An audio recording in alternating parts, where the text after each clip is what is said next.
everyone, welcome back to the podcast. Today, we're diving into a topic that's not just fascinating, but also incredibly relevant in today's world tax strategies used by the ultra-wealthy.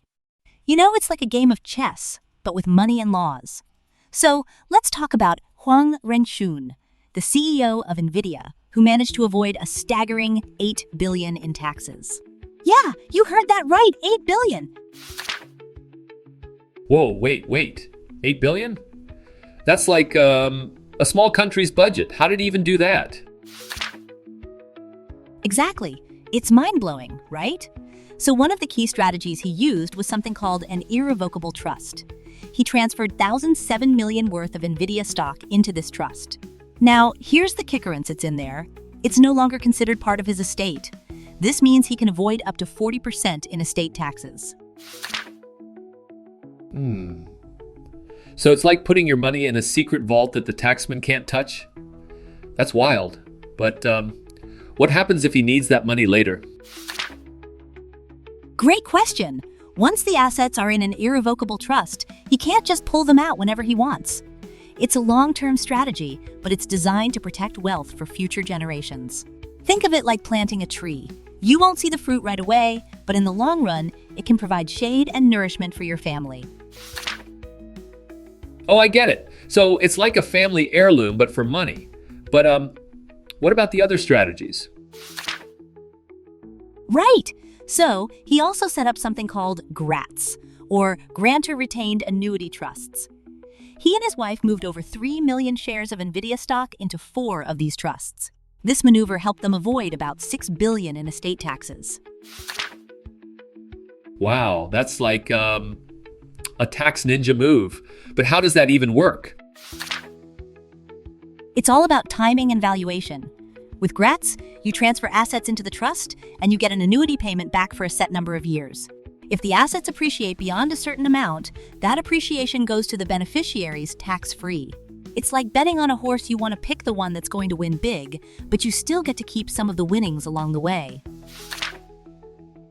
Oh, I see. So it's like a win-win situation.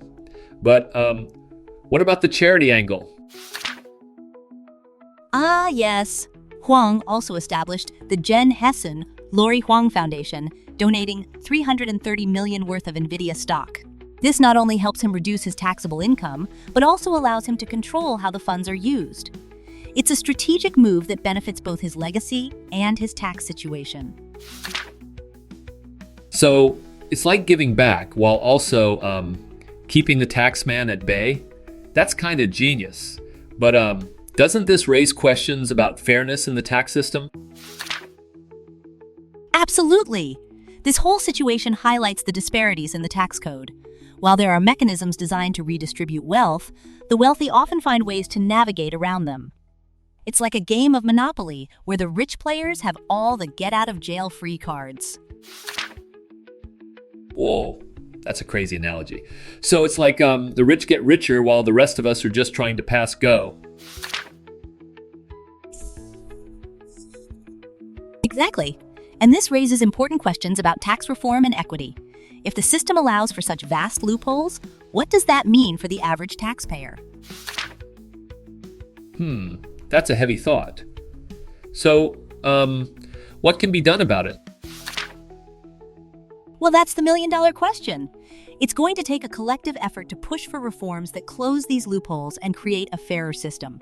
But as we've seen, the wealthy have a lot of influence, so it's a complex issue. Wow, this is such an eye-opener.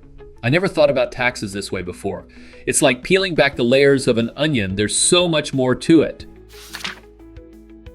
Exactly. And that's why conversations like this are so important.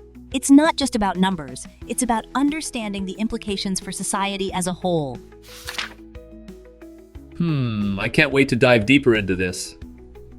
Thanks for breaking it down so clearly.